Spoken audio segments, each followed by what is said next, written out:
ও মামু, মামু এই জায়গায় দেখো দিনই কয় টাকা নোট, আমি তো বুঝতে পারলাম না। কটা কাগজ? কাগজ তো 3টে আছে। এটা কি? দেখো তুমি তুমি পড়ো। ট তার মধ্যে ফাঁকা, হ্যাঁ, তারপরে আছে কি এটা?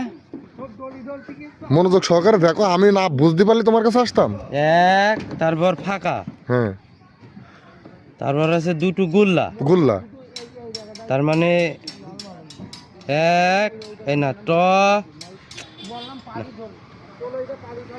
ট তারপর ফাঁকা, তারপরে এক, তারপর ফাঁকা। ওরে বাবা থাক থাক, তোমার আর বুঝতে হবে না, বুঝতে পেরেছি তুমি আমার মতন মূর্খ। তাহলে তুমি থাকো, ঠিক আছে, আমি চলে গেলাম। হ্যাঁ, টাকা গুনতে দিন। না না না, তোমারও গুণার দরকার নেই বাবা, তুমি আমার থেকে বড় মূর্খ। হ্যাঁ, আচ্ছা।